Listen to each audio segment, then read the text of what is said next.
É sobre o fim do mundo? É sobre o mundo viking? Não totalmente. São conflitos, decisões, tragédias e resultados que têm habitado o nosso mundo penal e processo penal. E quem conta?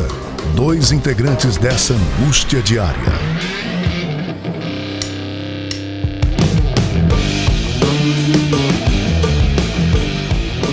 Olá, você assiste e escuta agora o podcast Processo Penal Ragnarok, o seu podcast do fim dos tempos. Meu nome é André Guache, dou as boas-vindas ao ano de 2023, depois de um breve recesso. É um prazer estar aqui com vocês novamente, junto com meu amigo Américo BD. BD, suas saudações. Olá, saudações costumeiras. Saudações bicolores. A gente quase não adiou esse podcast, que a última vez tinha falado que o Flamengo ainda ganhar a Libertadores, né? Ele já ganhou, humildemente, já passou o mico do Mundial, que eu não sei se foi bom evitar um 7-1 do Real Madrid, acaba que pode ter sido bom, e o Paysandu continua na mesma. A esperança do ano é ver se o Papão consegue fazer alguma coisa positiva esse ano. Vamos ver se a gente volta pra B pra voltar pra A, cara. Já são 18 anos longe da Série A, esse final de semana, depois de anos, eu vou assistir o Botafogo no estádio, meu amigo. Ele vem aqui, né? Estarei lá, eu vou lá também. Vamos lá. Vai jogar no Kleber Andrade, vou estar lá. Tem tempo que eu não assisto o jogo no estádio, então que meus dois avós eram Botafogo. Então... Você se perdeu, Beli. Você se perdeu. Culpa é de papai. Eu acho um absurdo seu pai ter permitido uma... Ele é Flamengo. Seu pai não, seu avô ter permitido uma traição dessa do seu pai. Não é possível isso. Eu faço... A minha filha, eu te falei que isso. Sim. Né? Há um tempo atrás ela veio com a história de que as coleguinhas dela eram todas Flamengo. E ela ia encucada, né, com dúvidas. Aí não, minha filha, vem cá, vou te mostrar o mascote do Botafogo. Aí mostrei os mascotes todos fofinhos, né, o Biriba, os cachorrinhos que ela gosta. Agora você quer ver o mascote do Flamengo? Eu digitei no Google assim, urubu fedido, todo feio. Tá vendo? Esse aqui é o mascote do Flamengo. Eu tô conseguindo influenciar. Porque senão, cara, não... Faz parte do show. Não passa, é complicado. É difícil mesmo. Mas a gente passou um tempo aí de recesso, né, pessoal? Acho que o último podcast que a gente colocou no ar foi em dezembro de 2022.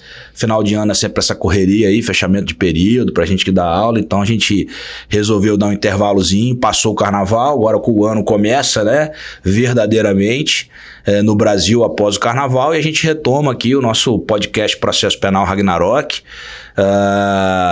Temos aqui uma novidade que talvez eu já vou antecipar, né, BD? A gente vai, como a gente percebeu aqui, que uma das melhores formas de divulgar esse trabalho é o Instagram. A gente está em vias de criar um Instagram do podcast Processo Penal Ragnarok.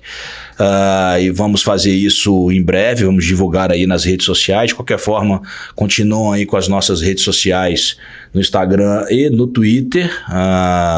Além disso, peço que vocês entrem lá no YouTube, né? Apertem aquele sininho de notificação. Também no Spotify, no Deezer, no Google Podcast, no Apple Podcast, são as plataformas que a gente divulga esse podcast. No YouTube tem a vantagem de você estar assistindo a gente aí em vídeo, né? E nos outros aplicativos aí, só a nossa voz. E hoje a gente não sabe quem tá mais de preto, se é só eu ou se é o André, né? Que tá disputando aqui Final do ano a gente come demais, depois fica usando preto pra parecer que tá mais fazer magro. O chá. É isso, é normal. Pessoal, a gente continua a falar sobre prova penal, né? A gente entrou nesse tema aí, eu acho que esse é o 7º podcast sobre prova penal, mas a gente alertou que seria talvez o podcast mais longo, e de fato se confirmou isso, e a gente vai tentar esgotar o tema porque a gente faz o podcast em 1 hora, né? Se a gente evidentemente fosse dar uma aula de prova, a gente ia gastar aí 2, 3 aulas mesmo, cada uma aí no mínimo de 4 horas, né? Numa aula que fosse aí de pós-graduação. Então, eu sou suspeito que é um dos temas que eu mais gosto, por mim, provas. Esse é o tema de doutorado. doutorado, né? Uma tema de doutorado. Então, mas é fascinante mesmo, porque é o tema que gera a maior quantidade de discussão hoje. Sim, hoje em dia nós temos. A gente vê, eu abri uma caixinha de perguntas, né? Que eu gosto de fazer isso de vez em quando, e a maioria das pessoas nos solicitou, aliás, que a gente falasse sobre prova, e nem mencionei que a gente ia gravar a prova penal, mas olha, fala sobre busca e apreensão, sobre ingresso em domicílio, na abordagem policial, sobre abordagem policial e decisões dos tribunais superiores. Muita gente veio falar com a gente sobre isso. Teve uma pessoa que falou que a gente pode até puxar para a parte probatória, não comentei com você, sobre o caso Robinho. Eu não me sinto suficientemente preparado para falar da questão da execução da pena. Eu vi que, se eu puder indicar 2 professores que estão até debatendo publicamente esse assunto, é o professor Valério Mazzuoli, que publicou um artigo recente sobre isso, e o professor Vladimir Aras, que é o último fio que eu li dele do Twitter, bem esclarecedor sobre a possibilidade. O Valério parece que põe algumas objeções à possibilidade da execução da pena, e o professor Vladimir, ele explica o motivo pelo qual ele defende, e eu tendo a concordar com o professor Vladimir Aras nessa aí, da possibilidade de execução dessa pena. Mas eu não vou entrar nessa seara específica, porque... Além deles, a professora Débora Brito, uma colega que é juíza federal lá na Vara do Rio, ela escreveu sobre cooperação, ela trabalha nessa área, e ela também defende a possibilidade, ela entende que é possível a extradição. A extradição não, perdão. A execução da pena via os tratados internacionais da forma que aparentemente pode vir a acontecer. Então, com relação a esse caso, pessoal, eu indico esses 2 artigos, e o BD indicou essa publicação da Débora também, que eu acho que vão fornecer maiores elementos aí para vocês. E antes de falar sobre prova, eu vou voltar num tema aqui que foi objeto de um informativo bem recente do STJ, o informativo 761, assunto que a gente abriu o nosso podcast, que era a questão do princípio acusatório, né? E eu volto sempre a indicar o livro do professor Mauro Fonseca Andrade. As pessoas costumam estudar o sistema acusatório de uma forma incompleta. Vou suavizar aqui minha expressão. E esse é a tese dele de mestrado, né? Doutorado, perdão. E ele estudou a fundo os sistemas processuais, explica e desmistifica muita baboseira que as pessoas falam sobre o sistema acusatório. Então, sempre quando eu falo sobre o sistema acusatório, eu faço essa indicação. Foi o meu livro chave da minha dissertação de mestrado, inclusive. Então, eu sempre faço essa indicação porque ele tem a parte histórica, explica e, assim, extremamente esclarecedor, faz muita comparação com processos penais de outros países, né, de regulamentações, enfim. Eu sempre faço essa indicação para que a gente não fique com esse mantra, né, de que o sistema acusatório, o princípio acusatório impede que o juiz tome qualquer providência ativa no processo penal. Então, isso é uma falácia que infelizmente vem crescendo nos últimos anos aí, mas que a gente considera bastante equivocada, né? Evidentemente que a gente respeita o princípio acusatório, nós sabemos da importância do princípio acusatório, mas ele não significa que o juiz deva ser o famoso convidado de pedra, que a gente já comentou muito sobre isso.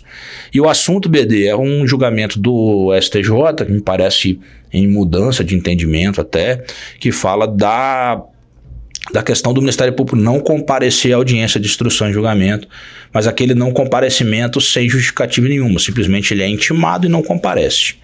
E aí esse processo especificamente foi anulado porque o juiz fez perguntas às testemunhas, e aí já começa num equívoco, né, com as testemunhas de acusação, né, as testemunhas que foram arroladas pelo Ministério Público, e o juiz teria feito perguntas e sem a presença do Ministério Público, por violação ao sistema acusatório, ao princípio acusatório, esse processo foi anulado. E se chegou aqui a uma construção, um julgado da 6ª turma, de relatoria do ministro Sebastião Reis Júnior, o RESP 1846407 do Rio Grande do Sul. Ele diz o seguinte, o resumo dele, né? Se o Ministério Público não comparece na audiência para oitiva de testemunhas da acusação, o magistrado não pode formular perguntas diretamente a estas, porque estaria assumindo a função precípua do parquê. Não é um caso simples, porque essa questão da ausência do Ministério Público sempre gerou grande controvérsia na doutrina e na jurisprudência. Uns entendem que o que o juiz tem que fazer é adiar a audiência e comunicar a corregedoria do Ministério Público para que ela tome as providências pelo fato dele não ter comparecido. Outros falam, olha, esse é um tratamento diferente de uma parte para outra, por isso que o juiz poderia formular perguntas naturalmente. A testemunha está ali, a testemunha viu, ouviu, presenciou. A testemunha não está para acusar nem para defender. Então, fazer as perguntas para a testemunha, no caso, evidentemente que eu entendo que aí o juiz teria que fazer perguntas depois da defesa. A defesa teria a oportunidade de perguntar primeiro, porque o juiz sempre pergunta por último. Pois é, quando eu relatei aqui, quando eu fiz assim a provocação de testemunha e de acusação, as testemunhas não são da acusação.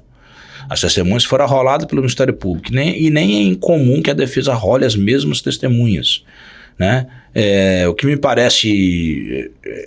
Eu vejo duas situações distintas. Uma vez é quando o juiz assume uma postura, né, de acusação, digamos assim, na formulação de perguntas, e aí, independentemente da presença ou da ausência do Ministério Público. Exato.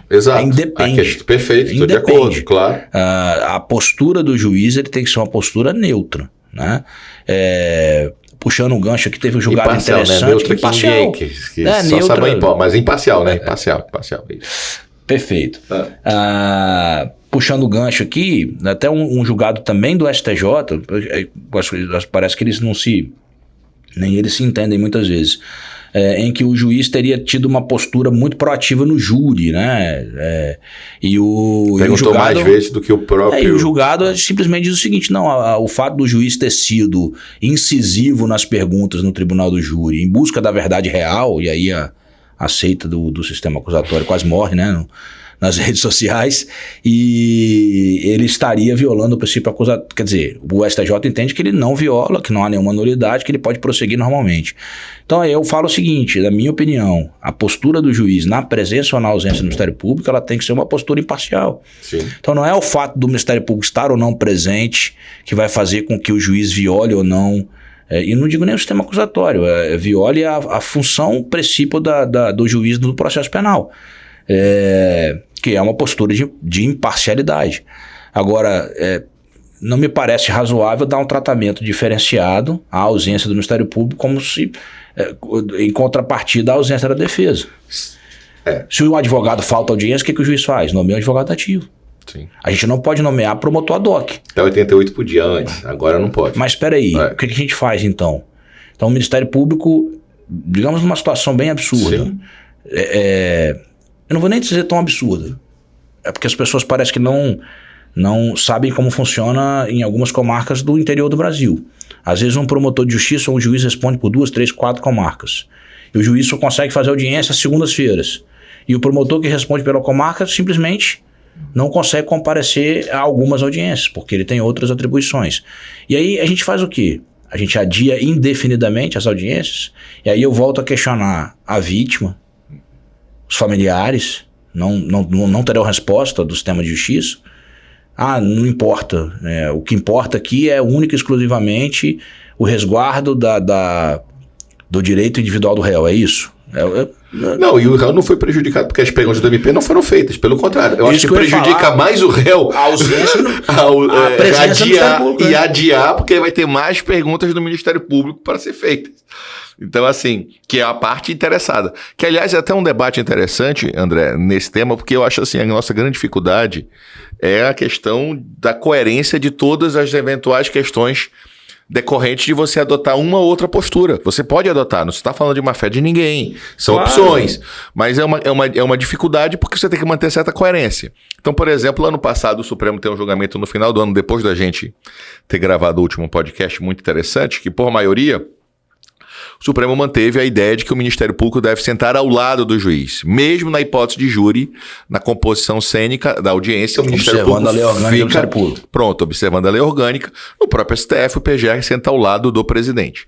E aí, nas votações, ficou claro que um dos principais argumentos para justificar essa constitucionalidade não era a questão de desmerecer a igualdade, porque todos são iguais, juiz, MP, OAB, tá todo mundo no mesmo plano. Mas a ideia de que o Ministério Público defende interesse público. Digo, cara, quer dizer que o Ministério Público defende interesse público e o juiz não defende, não? O Ministério Público se justifica no interesse público que o Ministério Público sente ao lado do juiz. Mas esse interesse público da vítima e da sociedade que se justifica para ele sentar ao lado do juiz, o juiz... ele não pode defender esse interesse, porque isso seria violar o sistema acusatório. É o que o André está falando. O problema não é proibir o juiz de produzir prova, não é isso. Isso aí, para usar uma expressão do professor Barbosa Moreira, é privatizar o processo. É como se fosse processo de privado de interesse das partes. E o professor Barbosa Moreira fala isso há anos, né? Sim, é o interesse público de toda a sociedade, da vítima. Então, a gente precisa equacionar esse equilíbrio, reconhecer que o processo penal não é só proteção de direitos do réu, que é um papel fundamental e importante, mas ele também é proteção da vítima e da sociedade. Aquela metáfora que o Fischer e o Valdez trouxeram muito bem da Itália, né? O escudo e a espada. Ele, ao mesmo tempo, é o escudo contra abusos do Estado, mas é a espada contra aquele que viola os interesses da vítima e da sociedade. Em resumo... discordo respeitosamente do julgado do Superior Tribunal de Justiça, a não ser que no caso concreto tenha havido uma postura exagerada do magistrado, né? E pelo menos na ementa a gente não consegue enxergar essa informação, né? A ementa simplesmente fala que o juiz deve tomar duas posturas: suspender a audiência e designar uma nova data, ou realizar a audiência sem a presença do MP, abstendo-se de fazer perguntas às testemunhas arroladas pela acusação. E se a testemunha for, aí eu vou jogar, né? E se a testemunha foi arrolada pela acusação e também pela defesa? Sim, não, aí a defesa inicia a pergunta, eu posso complementar? E se a defesa fez uma pergunta importante e o juiz quer esclarecer? Com todo respeito, a questão é essa. Adiar é uma opção, não vou dizer que não é possível adiar, mas eu acho que a gente precisa ter muito cuidado. Entendeu? É óbvio que a primeira saída é o adiamento. Sim, sim. Agora, a gente quer... Pede uma prescrição. Não, a gente quer juiz. Situação, a gente tem lá uma pauta, às vezes, muito carregada. Você está com a Corregedoria, o Conselho Nacional... sempre questionando o que eles chamam de congestionamento processual, entendeu? Essa demora entre o início do processo e a prolatação da sentença. Então, isso não é justificativa para violar direitos? Não, mas ninguém aqui está defendendo violação de direitos, né? A gente está aqui apenas trazendo um contraponto de que não há violação do sistema acusatório do magistrado fazer perguntas a testemunha de acusação pelo simples fato do Ministério Público não ter comparecido à audiência. Perfeito. Né? É a minha posição. Perfeito. Né? E olha que a de audiência também é prejudicial para a testemunha, né? Porque a testemunha vai ter que ir de novo no fórum, vai ter todo um desgaste, você tem uma série de outras circunstâncias também que tem ali que precisam ser equacionadas. E o contrário, às vezes, também é complicado. Você vê, não é questão de privilegiar um lado ou outro. Um tema que a gente nem combinou de falar, André, mas também acho que a gente chegou a falar, acho que não, né? Abandono de advogado plenário de júri e adiamento de audiência, acho que a gente falou, né? E se eu não falei em tom de crítica severa, mas eu repito aqui, o maior absurdo, o maior desrespeito que se possa fazer, não com a figura do juiz, mas com a justiça em si, né, se a gente pode nomear assim, é essa postura de abandono de plenário quando se discorda de uma decisão judicial. Porque não é a forma de protesto, né? A forma de recorrer não é essa. Ele faz um pedido, sei lá, de exibição de alguma prova, algum documento, e esse pedido é indeferido, ele abandona o plenário sob o argumento de que estaria violando a ampla defesa. Ele tem que sustentar esse argumento, mas ele não revisou da decisão do juiz ali, né? Então é o momento de revisar isso posteriormente no tribunal. Eu me lembro de ter falado isso aqui, não me lembro qual podcast, eu falei inclusive assim, a não ser numa situação assim muito, muito excepcional, muito, muito absurda, né, que a gente poderia, né, ter essa possibilidade, mas ressalvado situações teratológicas, o abandono em si é teratológico. Perfeito, acompanha o relator. Então voltamos então, a gente quis fazer esse recorte aqui apenas por conta desse julgado que é recente e que é um tema que é sempre recorrente, né? Você vai conversar com algumas pessoas e simplesmente se defende essa postura, sempre não é nem uma postura de não ter uma postura proativa, ter uma postura absolutamente de total inércia, né? Na produção probatória, o juiz deveria só mesmo estar ali para evitar golpes baixos, né? Como se fosse um hábito de MMA, e hábito é diferente de ser juiz, pô. Perfeito. A gente tinha iniciado no podcast anterior provas em espécie, certo? E a gente falou no último tema sobre interceptações telefônicas. A gente evidentemente não vai falar de todas as provas em espécie aqui, senão não caberia nem nesses últimos 2 episódios, mas vamos tentar seguir aqui uma ordem de relevância, né? Vamos só puxar o mesmo gancho do tema, BD, talvez, para manter a coerência aqui. A gente falou sobre interceptação telefônica e o assunto próximo seria captação ambiental, né? Que também tem algumas nuances importantes assim. A captação ambiental, ela não tem... Não existe uma tutela específica na Constituição Federal, expressamente, né, falando sobre captação ambiental, como ocorre, por exemplo, com a interceptação telefônica, com o sigilo, né, de dados de interceptação telefônica. Foi o pacote anticrime que introduziu na... Perfeito. Então, até então, a gente não tinha nem uma regulamentação específica de como trataríamos a questão da captação ambiental. A gente sempre levava essa jurisprudência, era muito mais com relação à expectativa de intimidade, enfim. Então a gente pode falar um pouquinho aqui de captação ambiental. Como eu falei, fica por essa proteção genérica da intimidade, né? Artigo 5º, inciso 10 lá. Não há uma previsão, então, de relativizar essa captação ambiental por meio de decisão judicial, por exemplo, né? Não existe previsão. E a primeira questão importante de tu colocar no 5º 10 e não no 5º 12 é que o 5º 12 era só para penal, o 5º 10 admite o cível também. Então você vê a dificuldade dessa questão, a possibilidade do juiz autorizar, né? E aquela divisão que a gente faz para interceptação, ela faz também para captação ambiental, né? Estrito sensu, escuta e gravação, né? Estrito sensu é um terceiro que registra sem o conhecimento dos demais. A escuta, um terceiro registra, mas uma pessoa ou mais envolvida ali tem conhecimento, e a gravação é quando não há presença de terceiro, quando eu mesmo estou registrando alguma coisa. Isso é importante para a questão de expectativa de privacidade mesmo, né? Sim, colocando assim, ó, na interceptação ambiental, a lei colocou 3 requisitos cumulativos, que equivalem aos 3 subprincípios da proporcionalidade, que é a adequação, você tem que ter indícios mínimos de autoria para autorizar a medida, a necessidade, que é não existir outro meio de prova, e a proporcionalidade em sentido estrito, que é as vantagens e desvantagens. Aqui é só para crimes cuja pena for superior ou máxima a 4 anos. Então, vejam que os requisitos cumulativos da lei se amoldam à ideia do princípio da proporcionalidade. Então, para que um terceiro possa interceptar ambientalmente, teria que ter ordem de juiz. Entre os interlocutores, a tradição nunca foi a necessidade de ordem de juiz.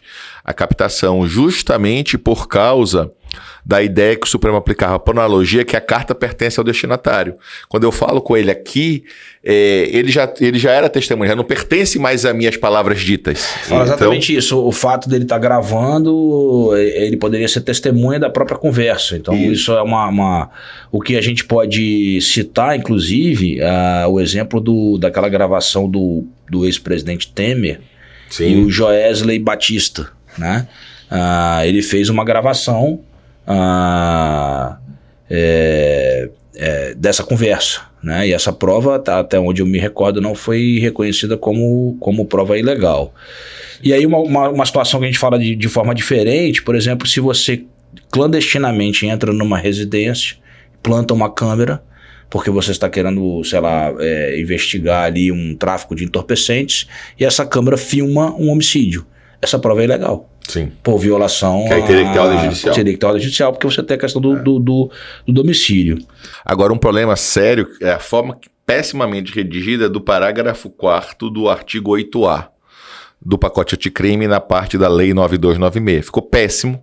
Eu vou ler a redação e um caso concreto que isso vai ser debatido. Não sei se vocês lembram aquele anestesista que as enfermeiras efetuaram a filmagem da situação fazendo dele. Abuso com as mulheres em 4º, né? O parágrafo 4 fala: a captação ambiental feita por um dos interlocutores sem o prévio conhecimento da autoridade policial do MP pode ser utilizada, aqui vem o problema, vírgula, em matéria de defesa, quando demonstrada a integridade da gravação.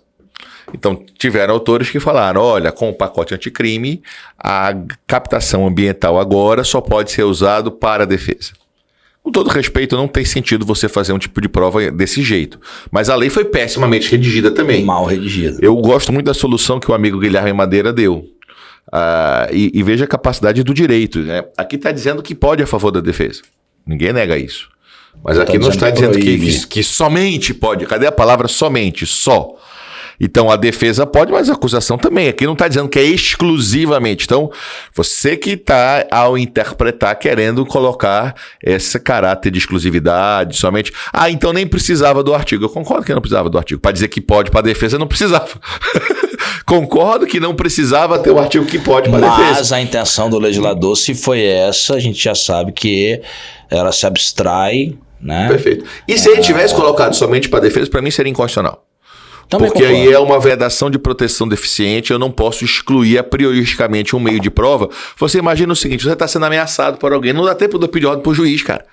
Eu estou gravando a ameaça, eu não vou poder usar a ameaça.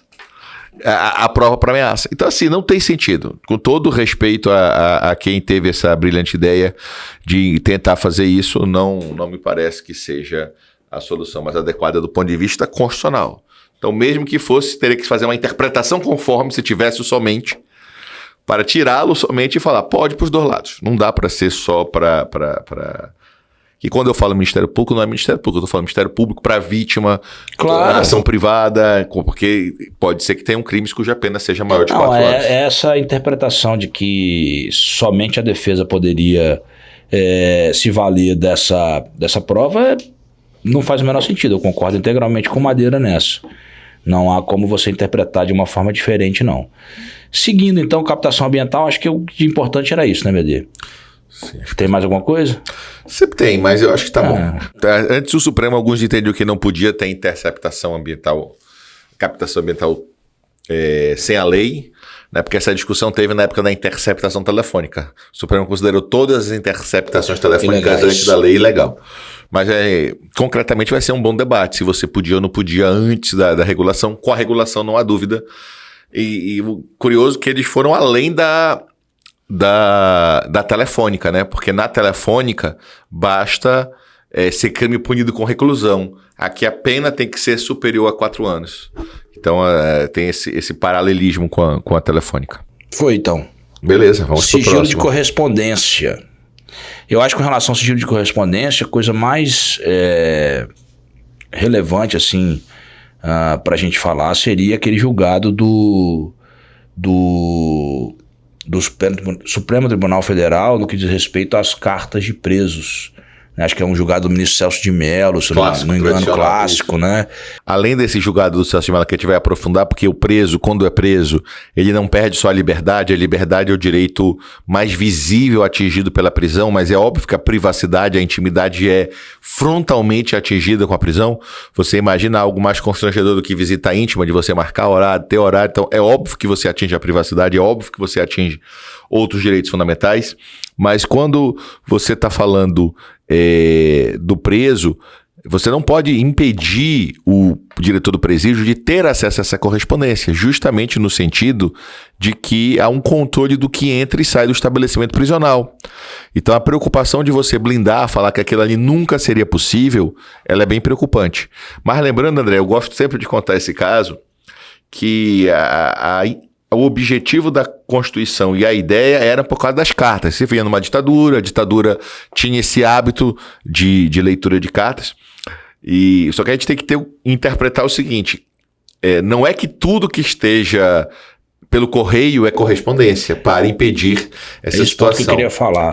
As pessoas, por exemplo, mandam pacotes com droga. Exato. Então você não poderia violar porque seria violação ao sigilo de correspondência. Não. Se houver uma suspeita de que há um material ilícito dentro daquela correspondência, ela pode ser violada. E não há nenhuma necessidade de ordem judicial para isso e não há nenhuma violação ao sigilo de correspondência. São duas questões importantes, exatamente nisso aí. A primeira eu gosto muito desse caso real, Um namorado romanticamente mandou para o namorado um urso de pelúcia recheado de cocaína. Era traficante. E aí a tese da defesa era essa, olha, inviolabilidade de correspondência. O urso é a E carta. o STJ disse assim, olha, urso é urso, carta não é carta. Carta é carta. O urso não é carta. Então, vamos deixar claro, não é o que eu mando pelo correio, pô. Isso aí não tem sentido a gente terminar essa questão. Agora, o Supremo Eu acho que esse do STJ é um julgado de 98, não? É um julgado clássico também, A violação cara. de correspondência com maltrato à liberdade de pensamento, resguardada pela Constituição, somente se concretiza quando se tratar de correspondência fechada, sendo que a apreensão de documento não é outra. Representado por minuta de carta já remetida mediante autorização judicial não representa afronta ao direito assegurado.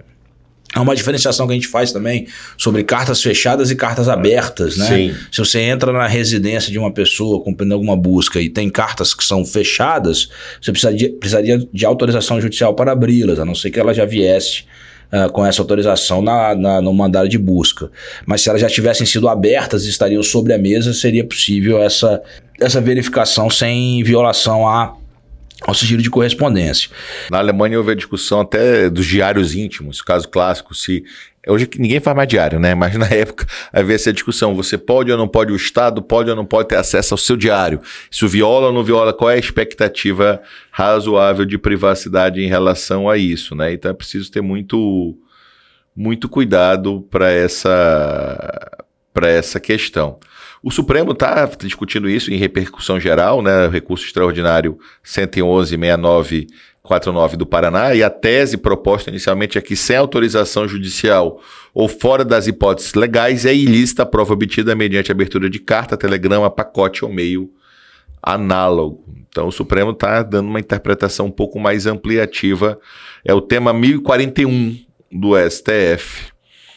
O tema 1041, em breve vamos ver se terminamos esse julgamento. Até onde eu lembro,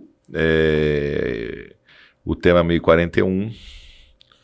eu acho que sobre violação de correspondência, as duas coisas mais importantes é a violação de carta de correio, com essa ressalva, né?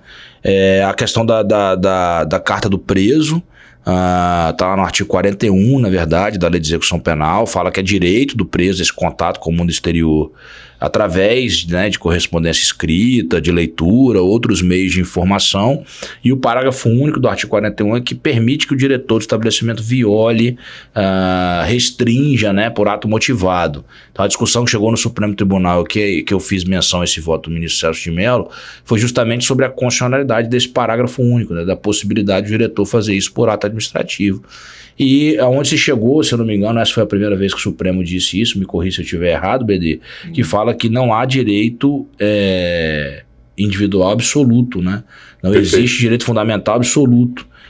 Acho que foi a primeira vez que me recordo do Supremo ter usado essa expressão, que hoje é muito usual. Não há direito fundamental absoluto.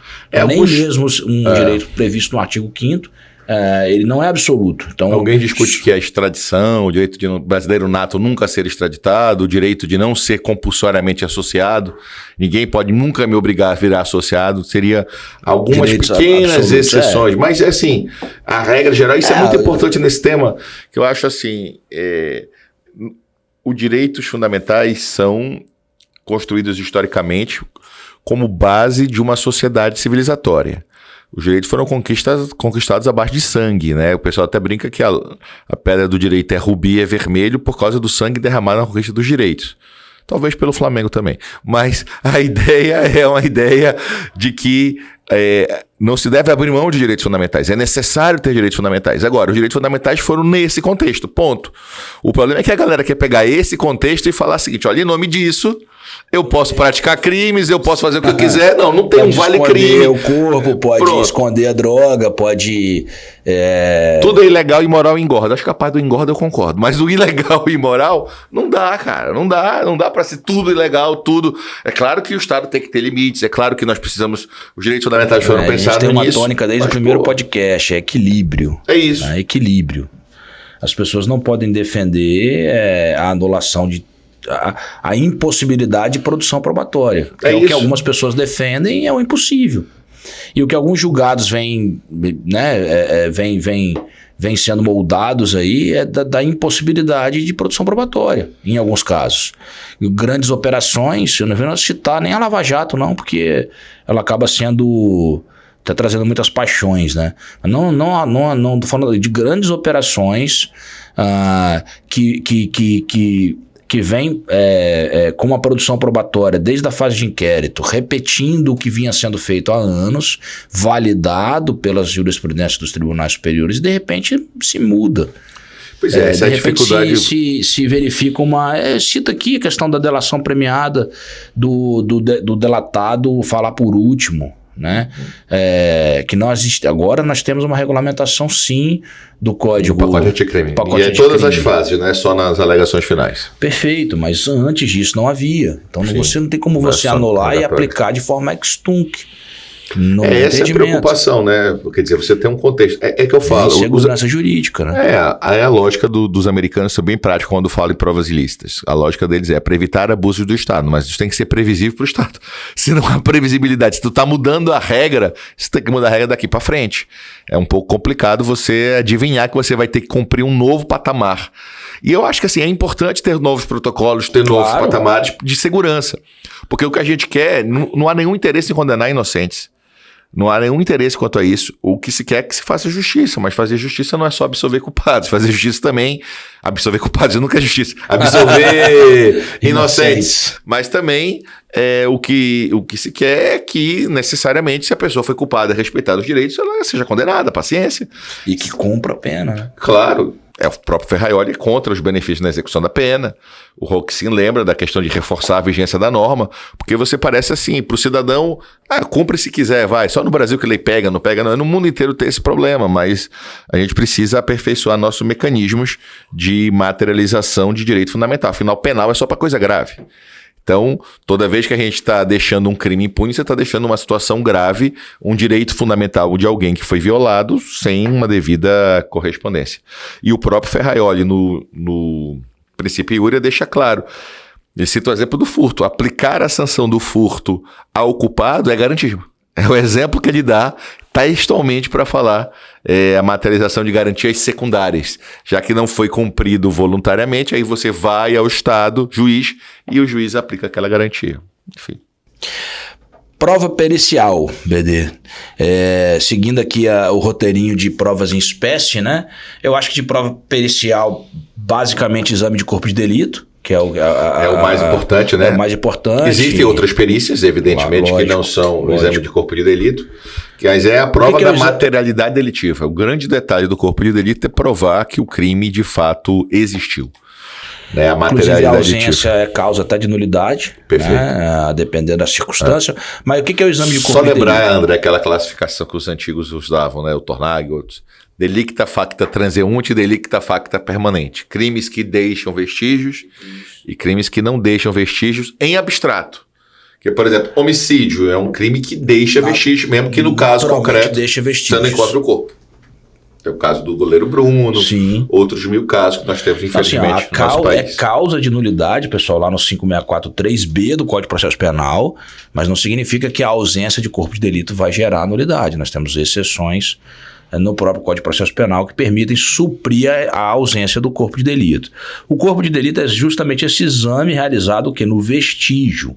Então por isso que a gente fala, por isso que o Código fala, toda infração penal que deixa vestígios é necessário a realização do exame de corpo de delito. Isso, que o corpo de delito são os elementos sensíveis do crime, é o crime de sua tipicidade.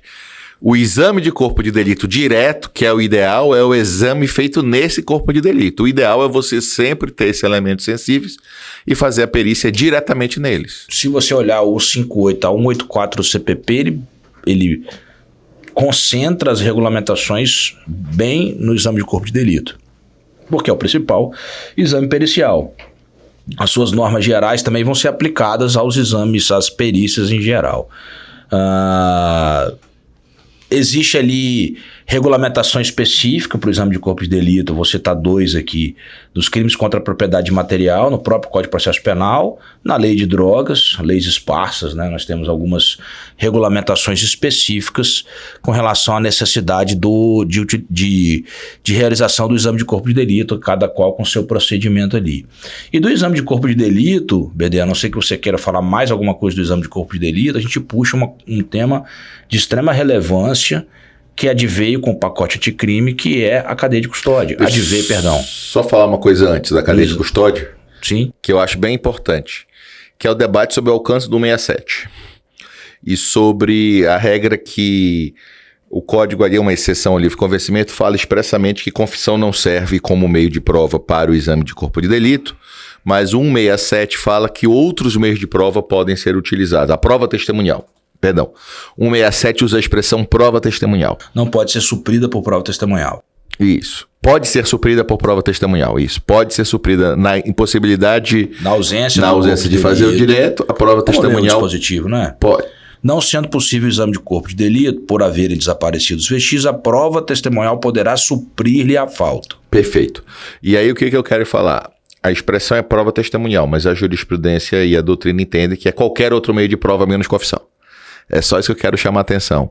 Há um precedente muito interessante até de condenação por tráfico de drogas sem a perícia na droga, utilizando interceptação telefônica para provar a materialidade delitiva. Então a ideia é essa. É claro que o ideal é sempre... Eu sentenciei assim algumas vezes já. É fundamental, o ideal é o exame direto, mas se não pode fazer o exame direto, nesse 167 eu não preciso, não devo interpretar ele como sendo prova testemunhal, só prova testemunhal. É perfeito, qualquer outro meio de prova, perfeito. Qualquer outro meio de prova, por isso que eu acho importante esse debate, desde que caracterize a materialidade delitiva, né? Desde que você consiga comprovar a materialidade delitiva por esse outro meio. Não tem nenhuma grande questão aqui. E é claro, a gente vai falar do direito ao silêncio, o 174 também é uma questão que cai muito em prova, de concurso, etc. Ele não foi recepcionado quando obrigava o réu a fornecer padrões gráficos para perícia grafotécnica. No meu roteirinho que estava na parte de interrogatório, mas adiantamos, não tem problema também não. Mas aí, inclusive, a gente já falou sobre isso, né? Então já está repetindo. Em outros podcasts. Eu estou ficando preocupado, porque eu não lembro o que eu falei nos podcasts antigos. Mas são 25, Pedro. A gente pode repetir, porque às vezes as pessoas não estão assistindo os primeiros. Chegamos a quarto de 100, né? Graças a Deus. Começar a falar de princípio acusatório tudo de novo. A meta é chegar a 100. Vamos lá. Vamos chegando devagarinho nos números redondos. Cadeia de custódia. Por que a importância da cadeia de custódia? A cadeia de custódia não surgiu com o pacote anticrime, né? Que é a lei de 2019.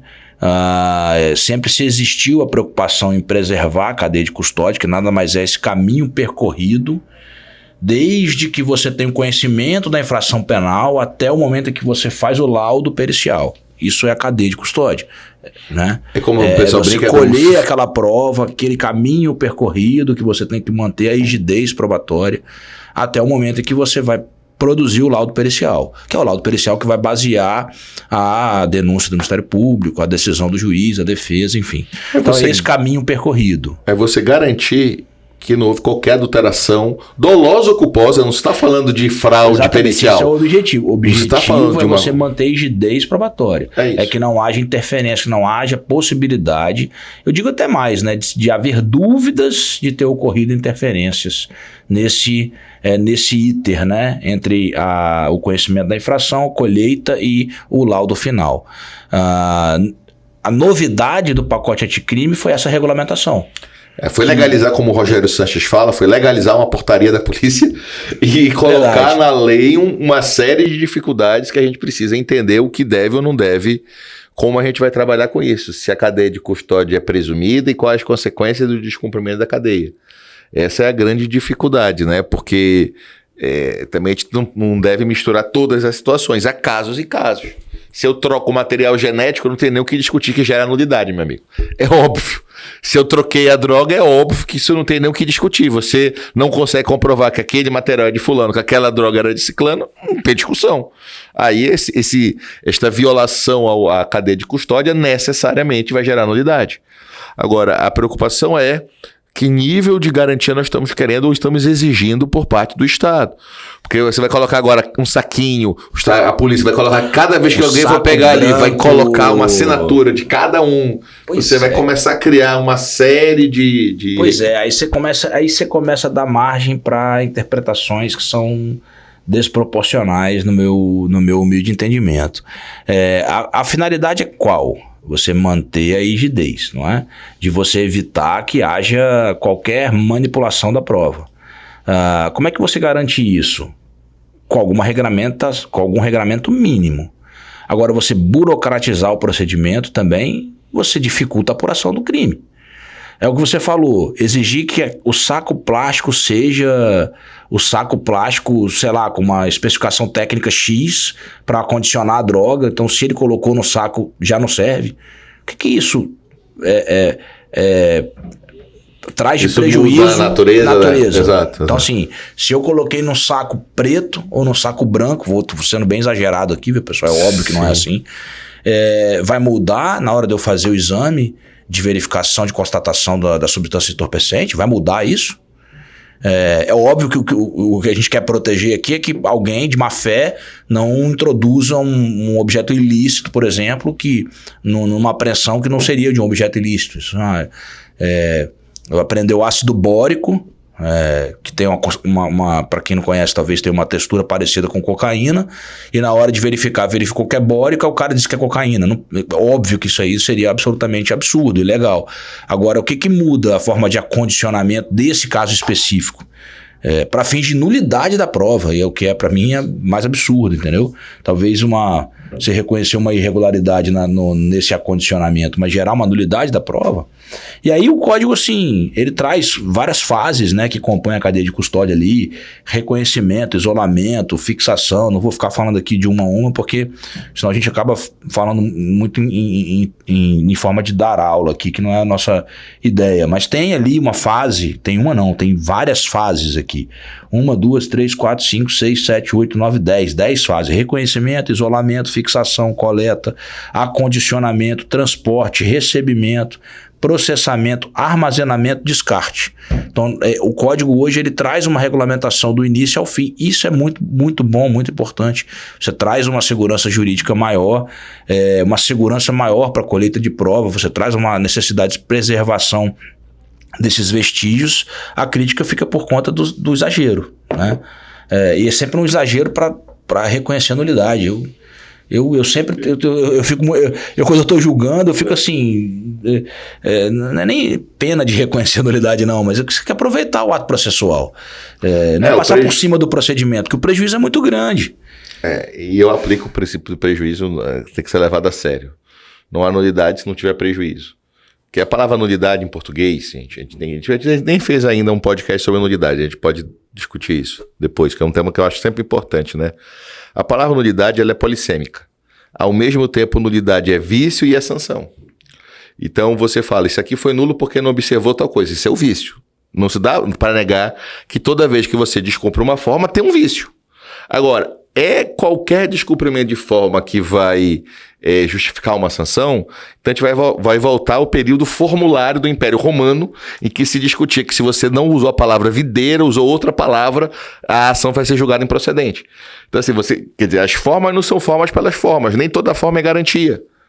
Existem coisas no procedimento que não necessariamente são garantias. A forma oral, você pede para fazer denúncia oral, o Ministério Público faz por escrito, houve uma violação, a lei de transação fala... A lei de transação, perdão, o artigo 76, quando fala da transação na lei de juizado, fala que a denúncia no juizado vai ser oral, quase sempre ofertada por escrito. Eu vou decretar uma nulidade aí? É oral, mas é reduzida a termo também. Foi, pronto. Então, assim, esse tipo de... se eu faço por escrito, eu tenho uma formalidade maior do que se eu tivesse feito oral. Então, eu vou decretar, não, porque a forma é oral. Enfim, então, assim, a gente precisa ter um cuidado que, é claro, não se está justificando violações que atinjam direitos. Não se está justificando situações em que é evidente o prejuízo. Mas não é o simples fato de ser condenado que tem prejuízo. Quer dizer, se eu fizesse diferente, se eu mudasse aquilo, ele seria absolvido? Essa que é a questão. Aquela garantia tem potencial para gerar uma dúvida razoável? Aquela garantia tem uma possibilidade de, ao ser cumprida agora, garantir uma dúvida ou uma absolvição? Se sim, tem que anular. Se sim, tem que anular. Mas não havendo nenhuma possibilidade de mudar o contexto, eu estou garantido a isso aí só para voltar, para repetir, enfim. É algo a se pensar, é um tema que o Brasil precisa aprofundar esse tema de nulidades. Pois é, a gente parou porque falar para D de custódia, mas já tinha mais coisa até de exame de corpo de delito, poderia termos falado, né? Mas só lembrando, é aquela decisão que é importante da semana passada do STJ sobre cadeia de custódia de prova digital. A gente precisa falar dela, eu vou passar o número para vocês agora, gente. Eu tenho aqui. Por favor, é uma decisão muito importante e vale a pena... Explica bem, o recurso habeas corpus 143169. Ele fala em prova pericial em computadores. Em computadores. O item 4 e o item 5 desse julgado são muito importantes. Eu vou ler o artigo 158A. Não. 158A ao AF é a regulamentação da cadeia de custódia. Lê o item 4 e o item 5 da ementa, por favor, André, que são os itens que resumem o procedimento que eu vou agora ler, o a gente STJ... explica exatamente o que se trata, porque ele traz algumas expressões aqui que até eu mesmo tive uma dificuldade para entender, porque são expressões técnicas de informática. Exato. A autoridade policial responsável pela apreensão de um computador ou outro dispositivo de armazenamento de informações digitais deve copiar integralmente, bit a bit, o conteúdo do dispositivo, gerando uma imagem dos dados, um arquivo que espelha e representa fielmente o conteúdo original. Aplicando-se uma técnica de algoritmo hash, é possível obter uma assinatura única para cada arquivo, que teria um valor diferente caso um único bit de informação fosse alterado em alguma etapa da investigação, quando a fonte de prova já estivesse sob a custódia da polícia. Comparando as hashes calculadas nos momentos da coleta e da perícia, ou de sua repetição em juízo, é possível detectar se o conteúdo extraído do dispositivo não foi modificado. Parênteses. Apreende-se um computador e a polícia, com autorização judicial, vai fazer uma perícia desse computador. Primeiro, não existe regulamentação específica para essa perícia, de que a forma como é necessário fazer essa perícia. Então, o julgado do STJ, ele traz uma espécie de regulamentação... Uma inovação. Que não existe no procedimento legal. Ele até tenta no voto falar assim, olha, eu não estou inovando. Na verdade, tem um autor que já escreveu isso, mas não está na lei. Eles falam assim, a cadeia de custódia não foi trazida que a gente já falou no início, pelo pacote anticrime. Perfeito, não foi trazida, sempre existiu, sempre se teve a necessidade. Mas quantas e quantas perícias foram realizadas em computadores, em diversas operações, e esse procedimento não me parece um procedimento usual. Grosso modo, e se alguém da área técnica de informática assistir e quiser me corrigir, fiquem à vontade, porque eu não sei o que significa algumas expressões aqui. Mas o que eles almejam é você, com um computador periciando aqui, que se espelhe para um outro computador e essa perícia seja gravada, para que não haja nenhuma dúvida com relação à possibilidade de alguém estar plantando informações nesse computador, para que a preocupação como se fosse uma filmagem da perícia sendo realizada. Eu vou falar bem de uma forma grosseira.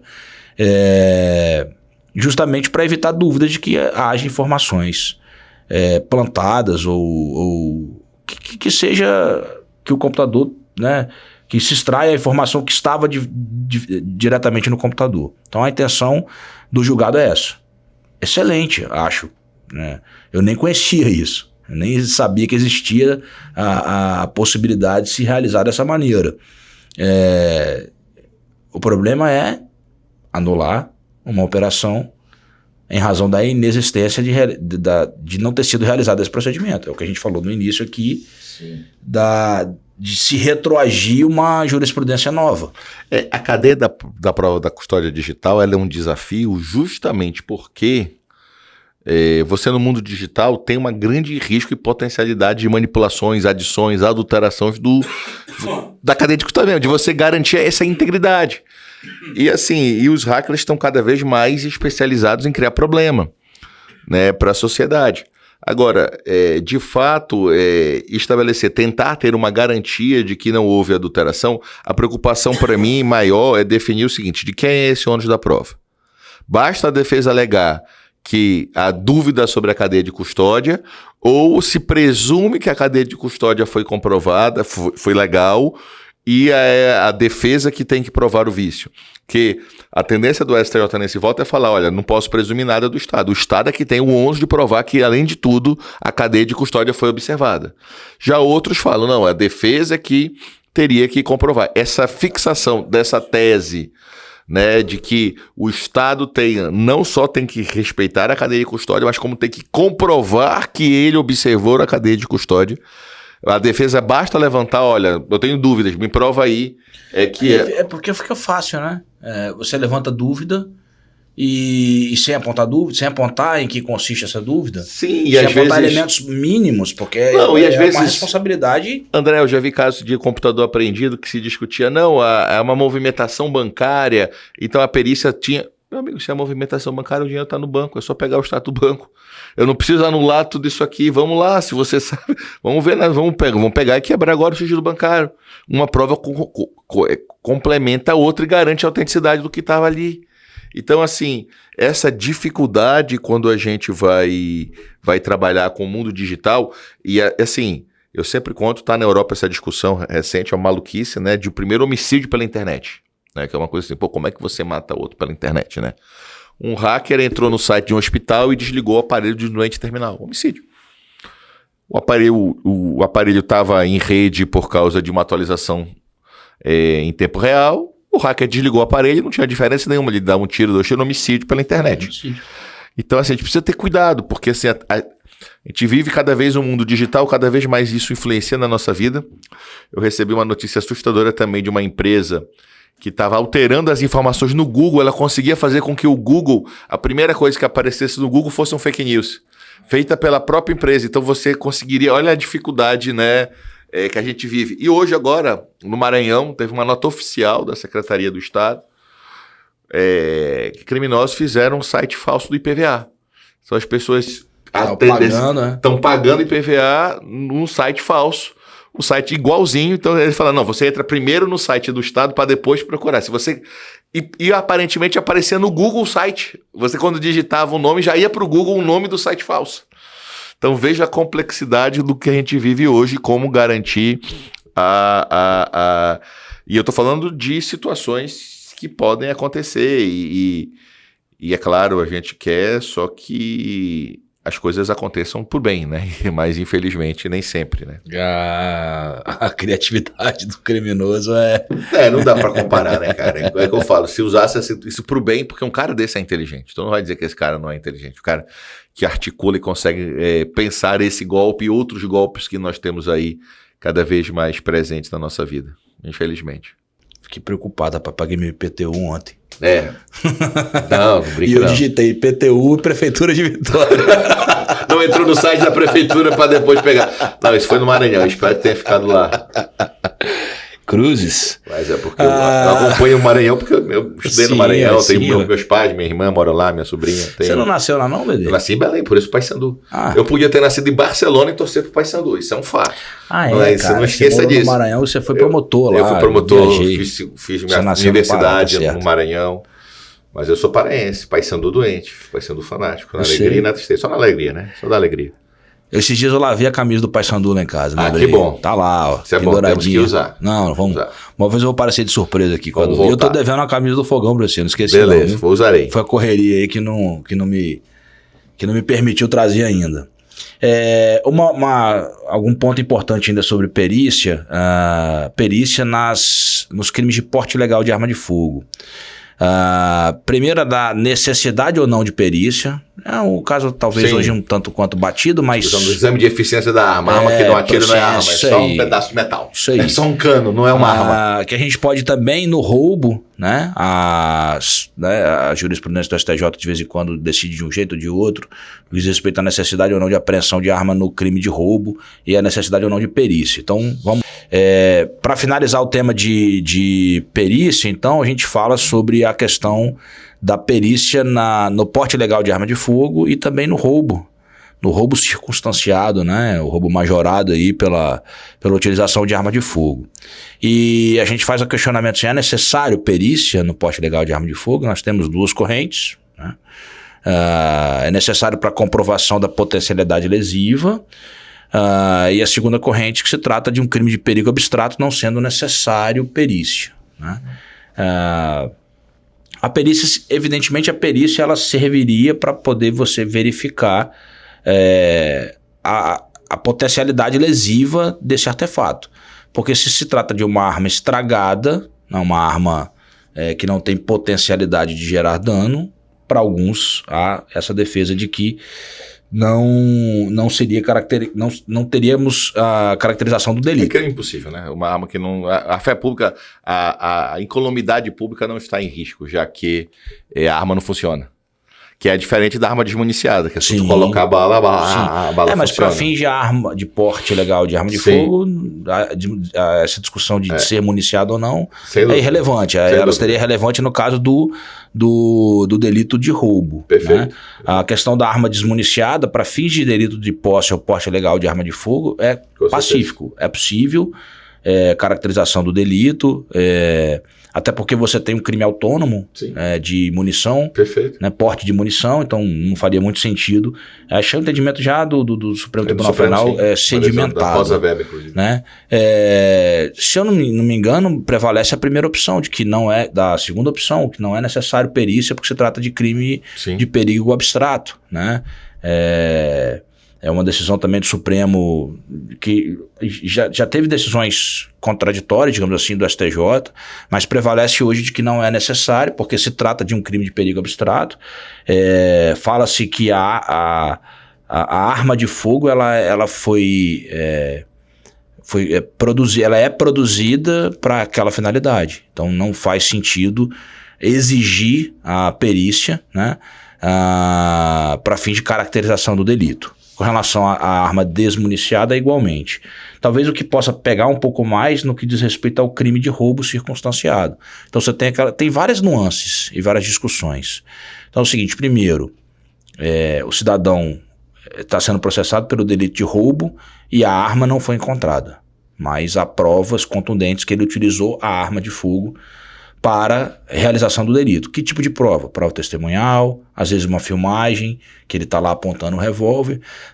Nesse caso, eu concordo com a jurisprudência majoritária de que, a partir do momento que a defesa alega que aquela arma era uma arma imprestável, que aquela arma não serviria para potencialidade lesiva que seria necessário a se caracterizar a causa, né, causa de aumento, ela traz para si essa necessidade de comprovação, justamente porque a arma não está presente. E quem teria a obrigação de trazer a arma nesse caso específico, e alguns vão me criticar muito por essa fala, seria de fato a defesa. Sim. Porque senão você fere até o venire contra factum próprio. Então o assaltante utiliza a arma de fogo, se desfaz da arma de fogo e depois alega que a arma de fogo não presta. Perfeito. Então eu concordo com a jurisprudência majoritária. Assim como concordo com a jurisprudência majoritária no fato de que a arma foi apreendida, é necessário perícia. Sim. E se por acaso a arma some, porque já nós temos um julgado que fala exatamente sobre isso, se a arma foi furtada do estabelecimento da Polícia Civil antes da realização do exame, aí isso favorece, óbvio que favorece o réu.